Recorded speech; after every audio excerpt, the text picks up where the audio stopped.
Jesus within the crown of salvation or whatever. But if you go back to Freemasonry again, you'll see the cross and the crown. The cross and the crown is actually on a chart of Freemasonry, the Scottish and York Rite. We have two rites of Freemasonry in America. The two most important ones are the Scottish and York Rite.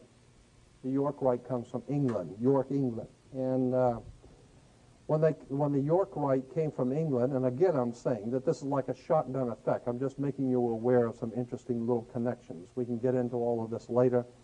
But the York Rite comes out of York, England, and the Duke of York. Prince Andrew is the Duke of York.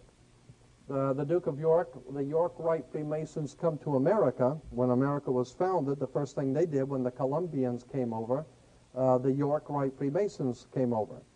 And they set up what they call New York. And New York is the Empire State. That's why we have an Empire State Building. New York is the Empire State because it's the new state of the empire, of the New World. It's the New World's Empire State.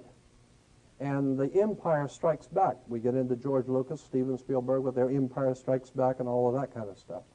Because there's symbolism in these Indiana Jones and all that, Star Wars stuff. But anyway, here's a Scottish Rite. They have 33 degrees. That's the reason why you have degrees of Freemasonry. See, the first, second, and third degree. At the third degree, that's why, incidentally, when you're in court or the cops pick you up, they give you the third degree.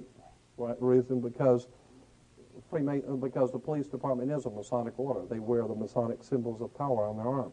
Incidentally, that's why they call the armed forces, because they use their arm to beat your brains out. And here's the three layers of Freemasonry, first, second, and third degree. They're giving you the third degree. And then once you become a third degree Mason, you can either go into the Scottish Rite or you can go into the York Rite. The Scottish Rite is referred to as the Egyptian Rite. Everything that they teach and believe is based on Egypt. Or you go into the York Rite and everything they teach and believe is based on the old York order, which is supposedly called Christian. Right? So at the, here again, you have the Royal Arch Masons. Royal Arch is very important with the triangle and the circle, and there's the Knights Templar emblem again with the cross and the crown. The Order of the Red Cross is one of them, and here's the Order of Malta. When you're giving money to the Red Cross, just remember where it's going. It's going to a Masonic order. And that's why, incidentally, Red Cross can go behind enemy lines during wartime and negotiate for prisoners. Why can they go behind enemy lines and you can't? Because they're part of the war. They are part of the establishment. They operate on both sides. So we got Royal Arch Masons with the triangle representing the pyramid within the sun. We got the Red Cross, the Order of Malta, and that's why Bush went to the island of Malta. They have this summit, and the summit is the top of a mountain, and the pyramid is the old mountain of God. And here's the York Rite with the Order of Knights Templar again. Now here is, I'm just showing you this so that,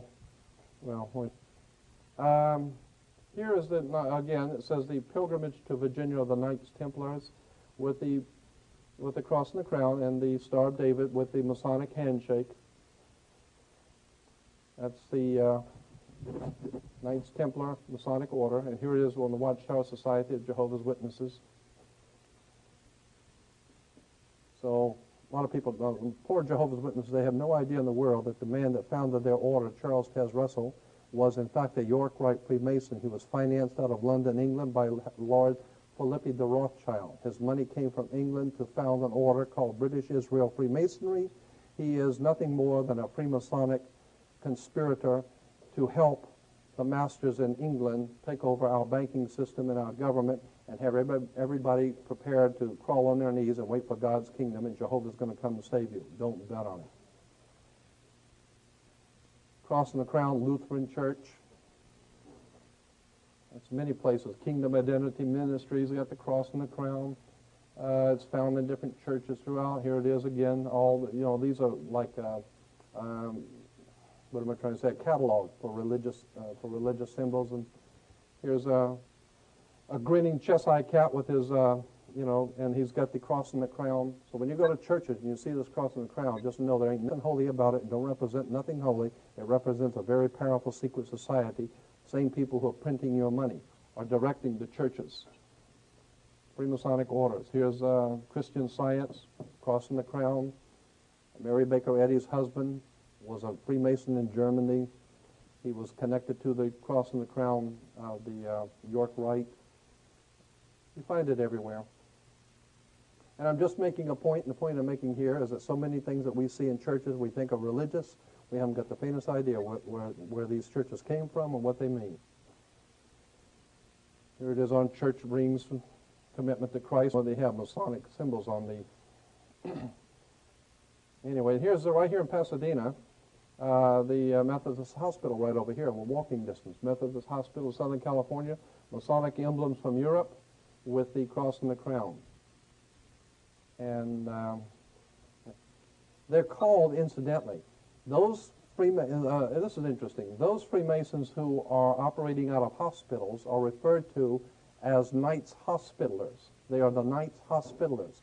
They are the ones that have control over the health in America.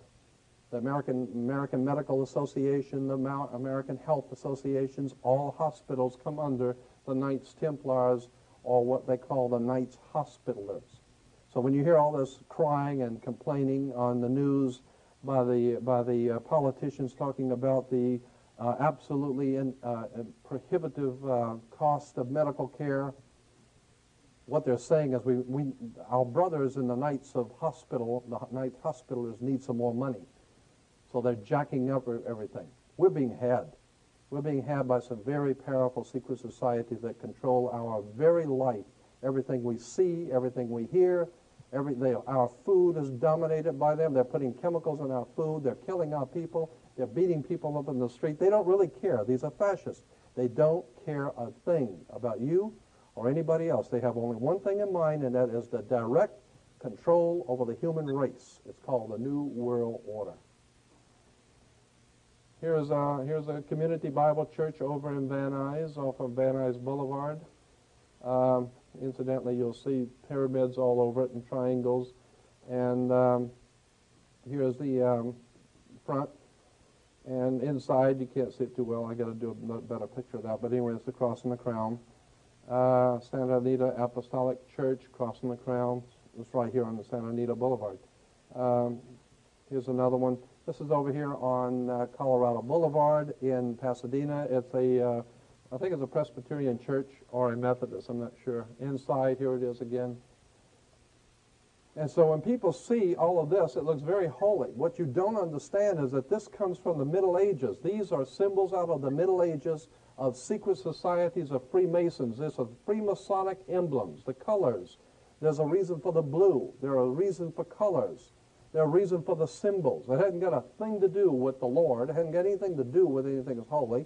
These symbols come out of the Middle Ages, out of Germany and France and Spain and England. And as they move into our country and taking over our land and subverting us into slaves, they give us all of these symbols and emblems with their Masonic order of Knights Templars. And they think they have pulled it off. But like Lincoln said, you can fool some of the people some of the time and most of the people all the time, but you can't fool everybody all the time. They haven't fooled me. I've been on this for 35 years. I got associated with this through my mother's uncle when I was a little kid. He worked at the Vatican Secretary of State's office as a civilian. And every 3 or 4 years, he'd come home and talk about all of this stuff. So I grew up listening to this. And here is a Sovereign Grand Commander's flag for World Freemasonry. Okay? And on the supreme flag, which is, of course, they accepted all over the world. Incidentally, if you go into a court today, when you go into a court, if you see an American flag in any court, state or federal court, if it has a gold fringe around the flag, do you know what that means? There's a very good reason why certain flags have a gold fringe. In other courts, the flag does not have a gold fringe. According to international maritime admiralty law, when a government is at war, it must fly its flag with a gold fringe to show sovereignty in a point of war, in a time of war. It's called martial law. In a time of war, flags have gold trim, which means before we were this country and we were happy. We're at war. You see that gold? That means sovereignty. We are at war. Gold fringe means martial law. So when you go into a courtroom to pay your fines or ticket or anything, and you see the American flag with a gold fringe, that means this is a military court. This is martial law. And they have the right to beat your brains out with a stick if they want to. This is not a civil court. It is martial law court under military control. And the judges know that. And most people don't understand that. But anyway, on this world symbol for Freemasonry flag, you'll see the snake biting its tail. That has to do with something occult. But the words Ordo ab Chao, you'll see it, Ordo ab Chao. You'll see it in Masonic literature, the double-headed